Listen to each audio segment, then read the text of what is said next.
Today story Sita కళ్యాణం రచించిన వారు అపర్ణాదేవి పాటిల్. కథలోకి వెళితే సీత సీత అంటూ జానకి సీత రూమ్లోకి వచ్చింది. ఏంటే ఇంకా అలానే ఉన్నావు, ఇంకా రెడీ కాలేదు? పెళ్లివారు వచ్చే టైం అయింది, తొందరగా రెడీ అంటూ తొందర చేసింది. తానే కబోర్డ్ ఓపెన్ చేసి లేత గులాబీ రంగు చీర మీద రెడ్ గ్రీన్ కలర్స్తో చిన్న చిన్న ఎంబ్రాయిడరీ ఫ్లవర్స్ ఉన్న చీర తీసి కట్టుకోమని చెప్పింది. ఎందుకమ్మా ఇవన్నీ? ఇది 25వ పెళ్లి చూపులు.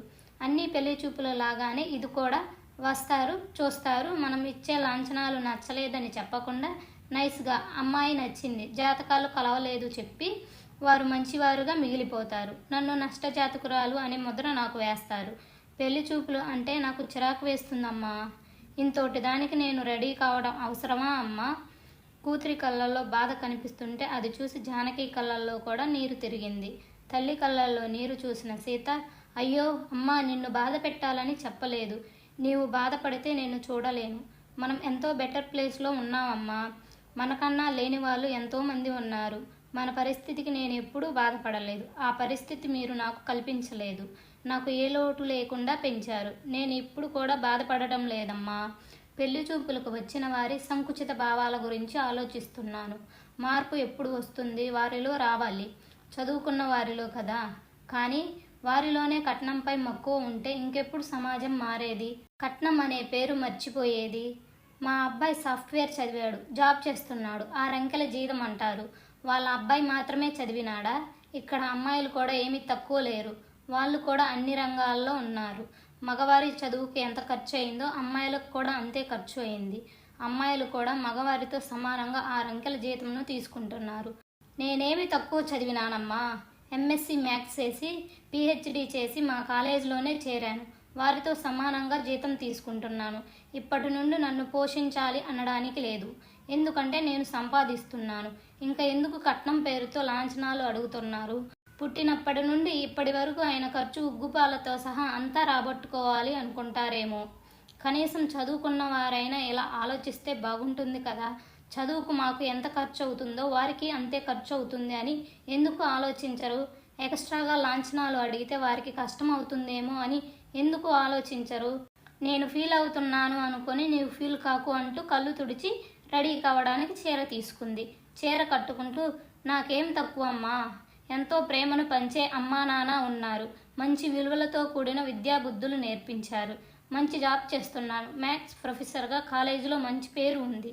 ప్రైవేట్ జాబ్ అయినా సిన్సియర్ అండ్ హార్డ్ వర్కర్ అంటూ నాన్నకు ఆఫీస్లో మంచి పేరు సంపాదించుకున్నారు. చిన్న జీతంతో ఇంటిని సమర్థవంతంగా నడిపి మంచి ఇల్లాలు అని నీకు మన బంధువుల్లో నిన్ను మునగ చెట్టు ఎక్కిస్తూ ఉంటారు. ఇవే అమ్మా మనకున్న ఆస్తులు. ఇవే అమ్మా మనమున్నా లేకపోయినా మనం జీవించేలా చేసే ఆస్తులు అంటూ జానకి దగ్గరకు వచ్చి మా అమ్మ మంచి అమ్మ అంటూ ముద్దు పెట్టుకుంది. అల్లరి పిల్ల, ఇంతవరకు ఎంత పెద్ద పెద్ద మాటలు చెప్పావు. మా సీతేనా ఎంత ఎదిగిపోయింది అనుకున్నా అంటూ బుగ్గలాగుతూ, రా జడవేసి నీకు కిందకి వెళ్తా, ఇక చాలా పని ఉంది అంటూ జడవేసి రెడీ అయి దేవునికి ఈ సంబంధం అయినా కుదరాలని దేవుడికి మొక్కుకొని కిందికి రా అంటూ వెళ్ళింది. దేవుడికి ఏమని మొక్కుకోవాలి? పెళ్లి చేసుకుని అమ్మా నాన్నల్ని గాలికి వదిలేయాలనా? అది సాధ్యం కాదు. ఈ పెళ్లి చూపులు కూడా క్యాన్సిల్ చేయి తండ్రి అంటూ దేవుడికి మొక్కుకుంది. నాన్నది ప్రైవేట్ జాబ్, 2 ఏళ్లలో రిటైర్ అవుతాడు. నాన్న పిఎఫ్ డబ్బులతో లోన్ తీసుకొని నా చదువు, ఇప్పుడున్న ఈ ఇల్లు కట్టుకున్నాం. నా పెళ్ళికని 10 లక్షలు అమ్మ బ్యాంకులో దాచింది. ఎన్ని సమస్యలు వచ్చినా వాటిని వాడలేదు. నేను జాబ్లో చేరి 1 ఇయర్ కూడా కాలేదు. ఎప్పటికప్పుడు మా ఆర్థిక పరిస్థితి మెరుగుపడుతుంది. ఇప్పుడు నేను వెళ్ళిపోతే మళ్ళీ మొదటి పరిస్థితి వస్తుంది. అందుకే పెళ్లి చూపులలో నా శాలరీ మా అమ్మకు ఇస్తానని అడిగితే ఎవరూ ఒప్పుకోలేదు. అది ఎలా సాధ్యం? జాబ్ ఉందనే చేసుకుంటున్నాం అంటారు. మరొక ప్రబుద్ధుడు మా అమ్మని అడిగి చెప్తా అన్నాడు. చదువు లేని ఆమె చదువుకున్న నాకు వాళ్ళ అబ్బాయి చదువు గురించి, బ్యాంక్ ఉద్యోగం గురించి గొప్పగా చెప్పింది. నా జీతం గురించి చెప్పేసరికే అందుకే నీకు అంత గర్వం అంటూ మాకు ఈ సంబంధం వద్దు, ఏమి వద్దు అంటూ వెళ్ళిపోయారు. ఇప్పుడు వచ్చిన వీరు ఏ గొడవ చేయకుండా వెళ్ళిపోతే బాగుండు అనుకుంటూ కిందికి వచ్చింది. హాల్లో తల్లి కనిపించకపోయేసరికి వంటింట్లోకి వెళ్ళింది. జానకి పకోడీలు వేస్తూనే మనసులో దేవుణ్ణి వేడుకుంటూనే ఉంది. ఏంటమ్మా, దేవుడికి అష్టోత్తరాలు చదువుతున్నావా, లేక మొక్కులు మొక్కుంటున్నావా అంటూ తల్లి పక్కగా వచ్చి, తప్పుకో అమ్మా, నేను చేస్తాను అన్నది. వద్దులేవే, హీట్కి మరీ చెమట వస్తుంది అంటూ సీతని తేరిపారా చూసింది. ఇంత సింపుల్గా ఉన్నావు, సింపుల్గా చైన్ ఒక్కటి వేసుకున్నావు, లాంగ్ చైన్ వేసుకోకూడదు, పౌడర్ కూడా వేసుకోలేదు సీత. ఏంటమ్మా ఇది, వెళ్ళు, కనీసం ఫెయిర్ అండ్ లవ్లీ క్రీమ్ అన్నవాడు వెళ్ళు అన్నది. నేనేమన్నా ఇంటర్వ్యూకి వెళ్తున్నానా అమ్మా? ఫెయిర్ అండ్ లవ్లీ వాడితే ఫెయిర్గా ఉంటే నాకు జాబ్ ఇవ్వడానికి. రిన్ సోప్తో ఉతికిన తెల్ల డ్రెస్ వేసుకోనా అమ్మా? హోటల్కి వెళితే సెక్యూరిటీ డోర్ తెరుస్తాడు కదా, అలా వీరు ఏమైనా మనసు డోర్ ఏమైనా తీస్తారేమో. ఏమి వాడితే పెళ్లి చూపుల్లో ఓకే చేస్తారో ఆ యాడ్ ఏ కంపెనీ చెయ్యలేదమ్మా. అమాయకంగా ముఖం పెట్టింది. అది చూసి జానకి పక్కున నవ్వి, నా సీత ఎలా ఉన్నా బంగారు బొమ్మే అంటూ నాది ఇష్టే తగిలేలా ఉంది అంటూ సీత చుట్టూ చేతులు తిప్పి తలకు మెటుకలు విరిసింది. సీత నవ్వుతూ కాకి పిల్ల కాకికి ముద్దు అంటూ, నానెక్కడా అంటూ వెనుదిరిగి డోర్ దగ్గరకు వెళుతూ, లేదమ్మో పెళ్లికి కూడా యాడ్స్ ఉన్నాయి, కళ్యాణ్ జ్యువెలర్స్, కళాంజలి కంచిపట్టు చీరలు అంటూ క్లాసీ ఐటమ్స్ ఉన్నాయి అంటూ నాన్నను వెతుకుతూ హాల్లోకి వెళ్ళింది. వెనుదిరిగిన కూతురు జడలో పువ్వులు లేకపోవడం చూసి స్టవ్ ఆఫ్ చేసి, మీ నాన్న స్వీట్స్ తేవడానికి వెళ్ళాడు అంటూ లోపల నుండే జానకి సమాధానం చెబుతూ ఫ్రిడ్జ్ డోర్ తీసి రెడ్ రోజ్ మల్లెపూలు తీసుకొని కూతురు తలలో పెట్టబోయింది. అమ్మా ఏదో ఒకటే పెట్టు అంటే మల్లెలు వదిలేసి గులాబీ పెట్టింది. థ్యాంక్స్ అమ్మా, సింపుల్గా ఉన్నాను, మల్లెలు ఎక్కడ పెడతావో అనుకున్నాను అంది. సీత నవ్వుతూ, నిన్న ఈ సంబంధమైనా కుదరాలని దేవునికి అర్చన చేయిద్దాం అని వెళ్ళాను. పూజారి గారికి గోత్రనామాలు చెప్పి దేవుడికి మొక్కుతున్నాను. గుడి గంటలు మోగాయి. అవి నీ పెళ్లి వాయిద్యాలుగా వినిపించాయి నాకు. కళ్ళు తెరిచి దేవుణ్ణి చూశానో లేదో, సీతమ్మ తల్లి తన గుడి భుజంపై నుండి ఈ ఎర్ర గులాబీ రాముని పాదాలపై పడేలా చేసింది. అది గమనించిన పూజారి, ఏమి కోరుకున్నావో తల్లి, నీ కోరిక దిగ్విజయంగా పూర్తి అవుతుందని చెప్తున్నారు. మరొకసారి గంటలు మోగాయి. పూజారి గారు తదాస్తు అంటూ దీవించారు. సీతకి రేపు పెళ్లి చూపులు పూజారి గారు అని చెప్పి వచ్చాను. పూజారి ఈ గులాబీ ఇచ్చి ఇది సీతమ్మకి ఇమ్మని చెప్పారు. నువ్వెక్కడ పెట్టుకుంటావు? రేపు పెడదాంలే అని ఫ్రిడ్జ్లో పెట్టాను. నీవు కూడా ఇదే కోరుకున్నావు, అన్నీ శుభశకునాలే అని సంతోషపడింది. స్వీట్స్ తేవడానికి వెళ్ళిన భర్త ఇంకా రాలేదని గుమ్మం వరకు వెళ్ళింది. గేట్ తీస్తున్న నారాయణ గారిని చూస్తూ, అదుగో మీ నాన్న వచ్చేశారు అంటూ హాల్లోనికి వచ్చింది. నాన్నకు ఎదురెళ్ళి చేతిలో బ్యాగ్ తీసుకొని, ఎందుకు నాన్న శ్రమ, అమ్మ పాయసం చేసింది, పకోడా బజ్జీలు వేసింది, గుడంబి వేసి ఉప్మా చేసింది, సరిపోతాయిగా అంది. వచ్చేవాళ్ళు పెద్దవాళ్ళు, అమ్మ ఇంట్లోవి నచ్చుతాయో లేదో అని తెచ్చాను అన్నాడు. అమ్మ చేతి పాయసం తినే అదృష్టం ఉండాలిగా నాన్న అంటూ అన్నీ వంటింట్లోకి తీసుకువెళ్ళి అన్నీ సర్దింది. కాఫీ చేయడానికి పాలు కాచి ఫ్లాస్క్లోనికి పోసి పెట్టింది. అన్నీ రెడీగా పెట్టి పెళ్లివారి కోసం ఎదురు చూస్తూ కూర్చున్నారు. టైం గడుస్తుంది కానీ వారు రాలేదు. సరికదా ఫోన్ కూడా చేయలేదు. పెళ్ళిళ్ళ పేరయ్యకు చేస్తే అతను కూడా ఏం తెలియదు అని చెప్పాడు. వాళ్ళు ఫోన్ చేయగానే మీకు చేస్తాను అని చెప్పాడు. వారు ఇక రారు అని డిసైడ్ అయి కదిలిస్తే వారు బాధపడుతుందని తల్లి మొహంలోకి చూడకుండా, అమ్మ ఆకలి వేస్తుంది, పాయసం తింటానే అంది. వారి మూడు డైవర్ట్ చేయడం కోసం. బిడ్డ ఆకలి అంటే ఏ తల్లి అయినా ఊరికే ఉంటుందా? అయ్యో నా తల్లి, వారి గురించి ఆలోచిస్తూ నీ గురించి మర్చిపోయా అంటూ వంటింట్లోకి వెళ్ళి అన్ని డైనింగ్ టేబుల్పై సర్దింది. తండ్రి కూతుర్ని పిలిచి టిఫిన్ వడ్డించింది. సీతకు తినాలి అని లేదు, తల్లి ఫీల్ అవుతుందని ఏదో కొద్దిగా తిని పాయసం తీసుకుని తన రూమ్కి వెళ్ళింది. కప్ పక్కనే ఉన్న టేబుల్పై పెట్టి బోర్లా పడుకొని కళ్ళు మూసుకొని ఆలోచిస్తూ ఉంది. వాళ్లే పేరయ్యను కలిసి ప్రపోజల్ తెచ్చారు. మరి ఇప్పుడు ఎందుకు రాలేదు? కనీస మర్యాద, రావడం లేదని చెప్పాలి. ఆ పని కూడా చేయలేదు. అదేదో కారణం ఉండాలి. ఎందుకు ఇలా జరిగింది? వారికి ఏమైనా ఇబ్బంది కలిగిందా? లేక వస్తుంటే ఏమైనా యాక్సిడెంట్ అని ఆలోచన రావడం ఆలస్యం. బెడ్పై నుండి వేగంగా దూకినట్టుగా దిగి అదే స్పీడ్తో స్టెప్స్ దిగుతూ టీవీ పెట్టింది. తన కంగారు చూసిన తండ్రి, ఏమైంది తల్లి అని అడిగాడు. ఏం లేదు అంటూ న్యూస్ ఛానల్స్ అన్నీ చెక్ చేసి ప్రమాదం ఏం లేదని గుర్తించి అమ్మయ్య అంటూ సోఫాలో కూర్చుంది. తనకు వచ్చిన ఆలోచన చెప్పి టీవీ పెట్టాను అని చెప్పింది. కిందికి వచ్చిన కూతుర్ని చూడని జానకి సీత రూమ్కి వెళ్ళింది. సీత లేకపోవడం చూసి తినకుండా అక్కడే ఉన్న స్వీట్ను చూసి తీసుకొని కిందికి వచ్చింది. హాల్లో ఉన్న తండ్రి కూతుర్ని చూసి తానే సీత పక్కన కూర్చొని స్వీట్ తినిపించసాగింది. ఏమోయ్, నీ కూతురుకు మాత్రమేనా? ఇక్కడ మేము కూడా ఉన్నాం, మాకు కూడా పెడితే మేము కూడా తింటాము అన్నాడు. రిటైర్డ్ అయ్యే వయసు వచ్చినా రోజు రోజుకు కుర్రాడైపోతున్నారు అంటూనే భర్తకు తినిపించింది. మంచి సమయానికి వచ్చామంటూ పెళ్లివారు వచ్చారు. అప్పుడే అన్ని జిల్లాల కలెక్టర్స్తో సీఎం సడన్ మీటింగ్ అంటూ బుల్లెట్ పాయింట్స్ వేస్తున్నారు. ఏంటి చెల్లెమ్మ, బావగారికేనా, అన్నయ్యకు లేదా అంటూ జానకి దగ్గరకు వచ్చారు. ముందుగా మీ అందరికీ సారీ చెప్పాలి, అనుకోకుండా మీటింగ్ ఏర్పాటు చేశారు. ఫోన్ స్విచ్ ఆఫ్ చేశాను, అందుకే ముందుగా సమాచారం ఇవ్వలేకపోయాను అని అపాలజీ చెప్పారు. పర్లేదు బావా, మీ జాబ్ అలాంటిది. అమ్మాయి కూడా భయపడి న్యూస్ ఛానల్స్ అన్నీ సెర్చ్ చేసింది అని చెప్పాడు. అవునా అన్నట్లు సీత వైపు చూశాడు. కూర్చోండి అన్నయ్య అంటూ సోఫా చూపించి తల్లి కూతుర్లు వంటింట్లోనికి వెళ్ళారు. డైనింగ్ టేబుల్ మరోసారి చెక్ చేసుకొని మంచినీళ్లు అందించింది. అదేంటి చెల్లెమ్మ ఇలా చేశావు, బావగారు నన్ను తిట్టుకుంటారేమో, మంచి ఛాన్స్ నా వల్ల మిస్ అయిందని అంటుంటే జానకి సిగ్గుపడుతూ పోండి అన్నయ్య గారు అంటూ పక్కకు వెళ్ళింది. మేము అమ్మాయిని ఇదివరకే చూసాము, మాకు నచ్చింది. అబ్బాయితో మాట్లాడినాము, తనకేవో డౌట్స్ ఉన్నాయట, అమ్మాయితో మాట్లాడాలి అన్నాడు. అమ్మాయి ఒప్పుకుంటే ముహూర్తాలు పెట్టేసుకుందాం అన్నారు. వారంత ఫాస్ట్గా వారి అభిప్రాయం చెబుతుంటే ఏం మాట్లాడాలో తెలియక నోరు వెళ్ళబెట్టి చూస్తూ ఉండిపోయారు. మీరెప్పుడు అమ్మాయిని చూశారు అని అడిగారు.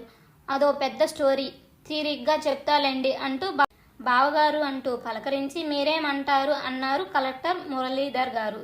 మీ ఇష్టమే మా ఇష్టం బావగారు అన్నాడు. పెళ్లి కొడుకు రఘురాం మాత్రం రెప్ప వేయడం కూడా మర్చిపోయి సీతను చూస్తూ ఉన్నాడు. అది మురళీ గారు గమనించి బావగారు అంటూ సైగ చేశాడు. ఇద్దరూ నవ్వుకొని సీత, అల్లుడు గారిని నీ గదికి తీసుకెళ్ళమ్మా అని చెప్పాడు. వీరు ఇలా వరుసలు కలుపుకోవడం నచ్చని సీతకు అల్లుడు గారు అనేసరికే కళ్ళల్లో నీళ్లు వచ్చేశాయి. సీత పిలవపోయేసరికి రఘురాం లేచి సీత దగ్గరకు వెళ్ళాడు. వెళదామా అంటూ చొరవగా మాట్లాడినాడు. రఘురాం దగ్గరగా వచ్చేసరికి సీత హార్ట్ బీట్ పెరిగిపోయింది. మరోసారి రఘురాం పలకరించేసరికి తేరుకొని సరే అంటూ తల ఊపుతూ స్టెప్స్ వైపు కదిలింది. సీతను అనుసరించి పైకి వెళ్ళారు. రూమ్లోకి వెళ్ళిన రఘురాం రూమ్ మొత్తం పరిశీలించారు. రూమ్ అందంగా సర్దింది. బుక్స్ చాలా ఉన్నాయి. గుడ్ అనుకున్నాడు మనసులోనే. నిలబడి ఉండడం గమనించి కూర్చోండి అంటూ చైర్ చూపించింది. నన్ను మీరు గారు అని సంబోధించవలసిన అవసరం లేదు. నా పేరు రఘురాం, నన్ను రామ్ అని పిలిస్తే చాలు అని చెప్పాడు.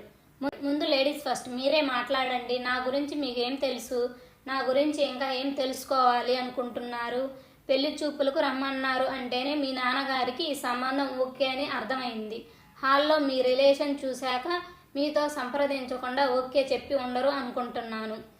ఓకే, నా గెస్ కరెక్టేనా అన్నాడు. మరోసారి అవును అన్నట్టు తలాడించింది. మీరు మాటలు పొదుపు చేస్తారు అనుకుంటా అన్నాడు. అబ్బే లేదండి అంది కంగారుగా. రామ్ చిన్నగా నవ్వుతూ ఏమైనా అడుగు అన్నాడు. మీ గురించి తెలుసుకోవాల్సింది ఏమీ లేదండి. మీరు అయితే ఇప్పుడు నీ అభిప్రాయం చెప్పు, నన్ను పెళ్లి చేసుకోవడం ఓకే కదా? ఓకే అంటే నా ఆలోచనలు చెబుతా అన్నాడు. నాకు పెళ్ళి ఇష్టం లేదండి అంది. ఎందుకు? నేను ఇష్టం లేదా లేక పెళ్ళే ఇష్టం లేదా అన్నాడు. పెళ్ళే ఇష్టం లేదండి అంది. అదే ఎందుకని తెలుసుకోవచ్చా అన్నాడు. మీకు చెప్పాల్సిన అవసరం లేదనుకుంటా అంది కోపంగా. నాకు చెప్పకపోయినా కింద మీ నాన్నగారికైనా చెప్పాలి కదా. మరి కూల్ అవుతూ మీరే చెప్పండి నచ్చలేదని అంది. నాకేం అవసరం, పరాయివాడిని, అలాగే ఉంటా. పైగా ఇప్పుడు కిందికి వెళ్ళి నాకు ఓకే అని చెప్తా అంటూ కళ్ళెగరేసి చైర్లో నుండి పైకి లేచాడు. సీత నిలువుగుడ్లు వేసుకొని అలా చూస్తూ ఉండిపోయింది.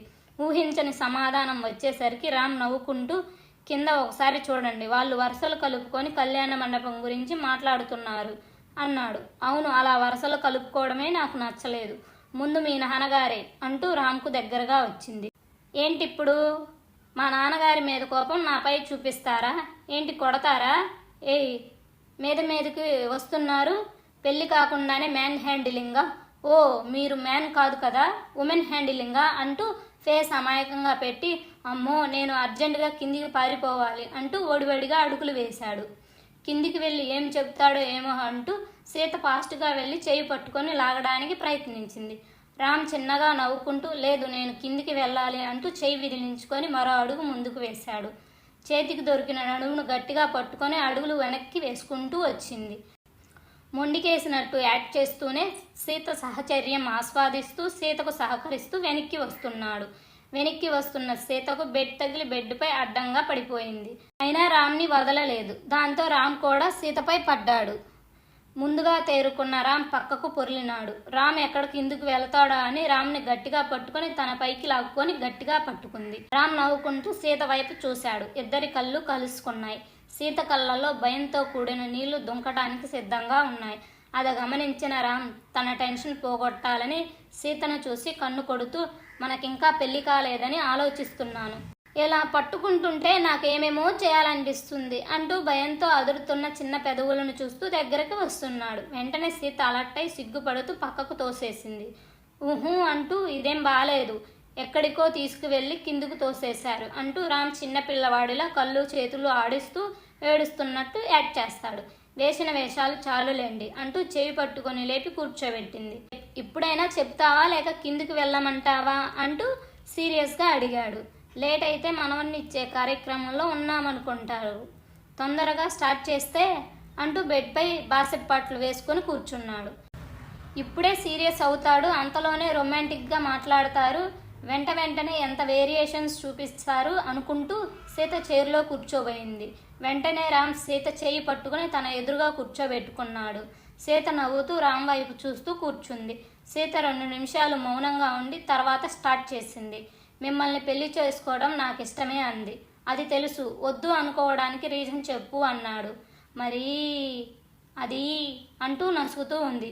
మరీ అది చెప్పు, కింద ఉన్న వాళ్ళు భయపడి పైకి వస్తారు. ఇప్పటికే మనం వచ్చి గంట పైనే అయింది.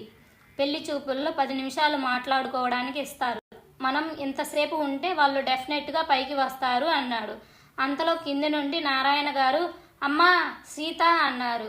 సీత స్టెప్స్ దగ్గరకు వచ్చి 10 నిమిషాలు నానా అంది. వెనకనే వచ్చిన రామ్ అరగంట అని చెప్పు, 10 నిమిషాలకు పూర్తి కాదు అన్నాడు. సీత వెంటనే అరగంట చెబుతారంట నానా అంది రామ్ వైపు చూస్తూ. అమ్మని తెలివితేటలు మస్తుగానే ఉన్నాయే అంటూ రూమ్లోకి వెళ్ళాడు. పంతులు గారితో అన్ని ఎంక్వైరీస్ చేశాను అన్నావుగా, మరి ఇంకా చెప్పేదేం లేదు, ఇక మీరే చెప్తే వింటాను అంది. నీ నోటితో వినాలని వచ్చాను, చెప్పు అన్నాడు.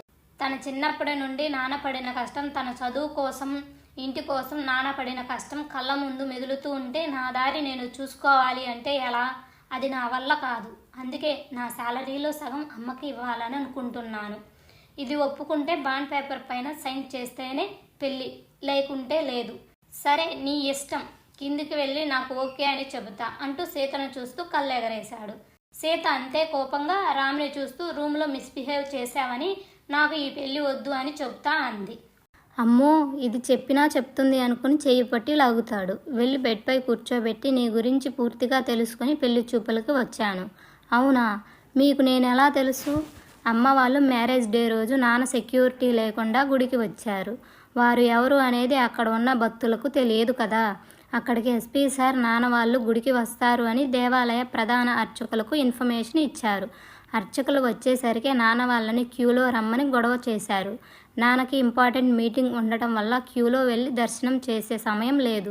పూజారు చెప్పేది వినకుండా అక్కడ ఉన్నవారు చిన్న గొడవ స్టార్ట్ చేస్తే దర్శనం చేసుకోకుండా వెళితే అమ్మ ఫీల్ అవుతుంది అని నాన్న ఆలోచిస్తూ ఉంటే అది గమనించిన నీవు నాన్న వాల్యుబుల్ టైం గురించి వారికి వివరించి పక్కకు తప్పుకొని దర్శనానికి పంపించారంట కదా. నీవు పూజారి గారితో మాట్లాడుతూ ఉండడం గమనించారు నాన్న. నీ బిహేవియర్ నచ్చిన నాన్న నిన్ను అబ్జర్వ్ చేయడం గమనించిన పూజారి, ఏంటి సార్ మా సీతను గమనిస్తున్నారు అని అడిగారు. అలా నీ గురించి పూజారి గారితో డీటెయిల్స్ అడిగి తీసుకున్నారు.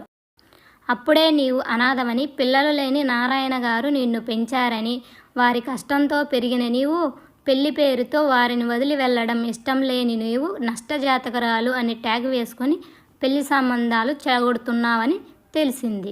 నీ మంచితనం నచ్చి నిన్ను వెతుకుతూ వచ్చాం. ఇక్కడికి వచ్చాక మేము రావటం లేట్ అయితే మమ్మల్ని అనుమానించకుండా మాకు ఏమైందో అని టీవీ పెట్టి న్యూస్ చూశారు చూడు, అది నచ్చింది. ఉదయం నుండి జరుగుతున్న విషయాలు పక్కకు పెట్టి అన్నీ మరిచి ఒకరి కోసం ఒకరు అన్నట్టు తినిపించుకుంటున్నారు చూడు, అప్పుడే నేను ఫిక్స్ అయ్యాను. నీవు ఒప్పుకోకపోతే ఎత్తుకుపోయి అయినా చేసుకోవాలి అని డిసైడ్ అయ్యాను. ఎందుకంటే మా అమ్మా నాన్నను కూడా అలాగే చూసుకుంటావని. ఇక నీ సమస్య, మీ అమ్మ వాళ్ళను చూసుకునే బాధ్యత నువ్వు తీసుకోవాలి అనే కదా. అది నీ ఇష్టం, నాకేమీ అభ్యంతరం లేదు. మీ వాళ్ళకి నీ జీతం మొత్తం ఇచ్చినా ఓకే, లేదా వారినే నీతో పాటు తీసుకువచ్చినా ఓకే, ఏదైనా చాయిస్ నీదే అన్నాడు. రఘురామ్ మాటలు విన్న సీతకు ఆనందంతో మాట రాలేదు. కళ్ళల్లో నీరు వస్తుంటే అది చూసిన రామ్, హే సీత, ఏంటా కన్నీళ్ళు? నీ ఇష్టం అని చెప్పాగా, ఏ బాండ్ పేపర్పై సైన్ చేస్తేనే నమ్ముతావా? చెప్పు, రెడీ చేయిస్తా అన్నాడు. లేదంటూ రామ్ చెయ్యిని గట్టిగా పట్టుకుంది. సీత అంటూ జానకి పైకి వచ్చింది. సీత, అబ్బాయి ఎప్పుడు తిన్నాడో ఏమిటో, తింటూ మాట్లాడుకోండి, మా భోజనాలు అయ్యాయి, రండి చల్లారిపోతాయి అంది. సరే అంటూ ఇద్దరు కిందికి వచ్చారు. భోజనం చేస్తూ మీరేదో మాట్లాడాలి అన్నారు కదా, చెప్పండి అంది సీత. నిన్ను పెళ్లి చేసుకోవడం నాకు ఇష్టమే సీత. అయితే పెళ్ళి కొన్ని సంవత్సరాలు వాయిదా వేద్దాం అనుకుంటున్నాను. నాకు గ్రూప్స్ ప్రిపేర్ అవుతున్నాను. పోస్టింగ్ కొట్టాక పెళ్లి చేసుకోవాలి అనుకుంటున్నాను. ఇది నీవు యాక్సెప్ట్ చేయాలి అన్నాడు. ఓకే, నాకు కూడా గ్రూప్స్కు ప్రిపేర్ కావాలి అని కోరిక, అందుకే నేను కూడా ఓన్గా ప్రిపేర్ అవుతున్నాను అంది. మీకు అవసరం అయితే హెల్ప్ చేసేదా అంది సీత. ఓ అవునా, అయితే ఇద్దరం కోచింగ్ తీసుకుందాం అన్నాడు. నాన్నకు ఇబ్బంది పెట్టదలుచుకోలేదు అంది. ఖర్చుకు భయపడకు, నేను పే చేస్తా అన్నాడు రామ్. భోజనం చేసి రామ్ హాల్లోకి వెళ్ళాడు. సీత డైనింగ్ టేబుల్ సర్ది తను కూడా హాల్లోకి వెళ్ళింది. మీరు ఎలాగూ పెళ్లికి ఒప్పుకుంటారని గెస్ చేశాం, అందుకే ముహూర్తాలు పెట్టించాము, కళ్యాణ మండపం మాట్లాడినాము అని చెప్పారు. ఇద్దరు ఆశ్చర్యంగా ఒకరినొకరు చూసుకున్నారు. మాకు ఓకే, పెళ్ళి 2 years పోస్ట్పోన్ చేద్దాం అనుకుంటున్నాం అన్నారు. పెళ్లి చేసుకొని కూడా ట్రైనింగ్కి వెళ్ళవచ్చు, ఇందులో మార్పు లేదు అన్నారు. ఇద్దరూ ఒకరికొకరు ఏం చేద్దాం కళ్ళతో సైగ చేసుకున్నారు. చివరికి ఓకే చెప్పారు. చూసుకొని సరే అని చెప్పారు. సీతకి ఏమీ అర్థం కావడం లేదు. తను పెట్టిన కండిషన్స్కు ఒప్పుకున్నారు. వరుసలు కలుపుకొని ఎన్నో సంవత్సరాల నుండి పరిచయం ఉన్నట్లు మాట్లాడుతూ ఉన్నారు. ఏమీ అర్థం కాక వీళ్ళు వెళ్ళాక అమ్మతో మాట్లాడాలి అనుకుంది సీత. పెద్దలు పంతులు గారితో మాట్లాడుతూ ఉంటే రామ్ సైగ చేశాడు పక్కకు రమ్మని. ఏంటి అంటూ సీత వెనుక పెరట్లోనికి వెళ్ళింది. వెనుకనే రఘురామ్ కూడా వెళ్ళాడు. ఇద్దరూ అక్కడ ఉన్న బాదం చెట్టు అరుగుపై కూర్చున్నారు. అక్కడ మొక్కలన్నీ పొందికగా మల్లెలు, గులాబీలు, కనకాంబరాలు, పూల మొక్కలు అన్నీ ఒకవైపు, కూరగాయల మొక్కలు అన్నీ ఒకవైపు, బీర, కాకరతీగ జాతి మొక్కలు ఒకవైపు, అన్నీ రకరకాల మొక్కలు ఉన్నాయి. అన్నీ చూస్తూనే హ్యాపీగా ఫీల్ అయ్యాడు. ఈ మంచి పని కూడా చేస్తారా మీరు అంటూ. అవును, ఇవన్నీ అమ్మ పెంచిన మొక్కలు, ఇది అమ్మ సామ్రాజ్యం అంది. ఎందుకు రమ్మన్నారు అంటూ అడిగింది. పెళ్ళికి ఓకే అని తల ఊపినావు, అందుకే పిలిచా. వద్దనుకున్నాంగా, మరి ఎందుకు అన్నావు అన్నాడు. అదేంటి, నీవేగా ఓకే అని సైగ చేశావు, మరి నన్ను అంటున్నావు అంది. నీవు ఏదో ప్లాన్ వేశావు అనుకొని సరే అన్నాను అంది.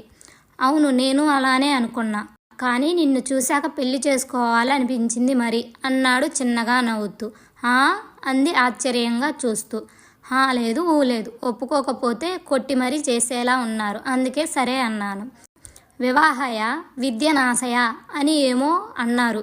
పెళ్లి చేసుకున్నా మనం దూరంగానే ఉండొచ్చు, పెళ్ళి కాకుండా కలిసి ఉంటాం, కలిసి చదువుతాం అంటే ఎవరూ ఒప్పుకోరు, అందుకే ఒప్పుకున్నాను. పెళ్లి చేసుకుని లైఫ్లో సెటిల్ అయ్యాక కొత్త లైఫ్ స్టార్ట్ చేద్దాం అని అనుకున్నారు. పెళ్లికి ముహూర్తాలు పెట్టించారు. 2 వైపులా ఖర్చులు పెట్టుకొని గ్రాండ్గా పెళ్లి చేశారు. సీత గదిని అందంగా రెడీ చేశారు. ఆ పక్క గదిలోనే సీతను రెడీ చేస్తున్నారు. సీతను చూసిన జానకమ్మ, నా సీత సీతా కళ్యాణంలోని సీతాదేవిలా అందంగా ఉంది, నా బంగారు తల్లి, నా దిష్టే తగిలేలా ఉంది అంటూ తల చుట్టూ తిప్పి తలకు మెటికలు విరిచింది. తన కళ్ళ కాటుక తీసి బుగ్గన చుక్క పెట్టింది. ఏంటమ్మా ఇది, మాకు ఇష్టం లేకుండా ఇలా గదిలోకి పంపిస్తారా అంది. పెద్దలుగా మేము చేయాల్సినవి మేము చేస్తాం, ఆపై మీ ఇష్టం అంది. ఇదేమి చోద్యమే తల్లి, పెళ్ళవడం ఆలస్యం, కట్టుకున్నోడి కౌగిలిలో వాలిపోవాలి అనుకుంటారు అందరూ. ఇది చూస్తే రాముణ్ణి ఆమెడ దూరం పెట్టేలా ఉంది అంటూ వచ్చిన అమ్మలక్కలందరూ బుగ్గలు నొక్కుకున్నారు. దంపత పూజ చేయించి పెద్ద ముత్తైదువులకు దంపత తాంబూలం ఇప్పించారు.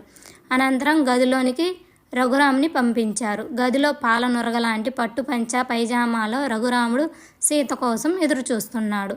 పట్టె మంచంపై ఉన్న మల్లెలు మత్తెక్కిస్తున్నాయి. ఏసీ గదిలో కూడా చిరుచెమట్లు పడుతున్నాయి. ఉదయం పూజకు సీత పక్కన కూర్చున్నప్పటి నుండి మనసు ఏదో తెలియని ఫీలింగ్.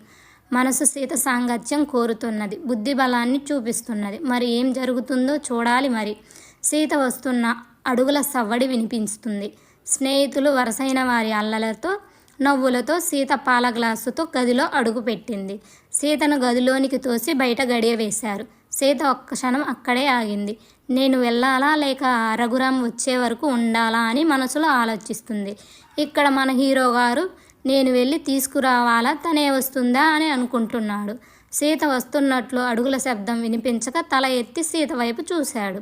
అక్కడే ఉంది. అంటే నేను వెళ్ళాలి, ఇదేదో నాకు వర్కౌట్ అయ్యేలా ఉంది అంటూ రఘురామ్ సీత దగ్గరకు వెళ్దామని పైకి లేచాడు. రామ్ రాలేదని సీత వచ్చేసింది. దగ్గరకు వచ్చిన సీత పాల గ్లాస్ అందించింది. పాలు తాగి గ్లాస్ సీతకు ఇచ్చాడు. సీత కూడా పాలు తాగి గ్లాస్ టేబుల్పై పెట్టింది.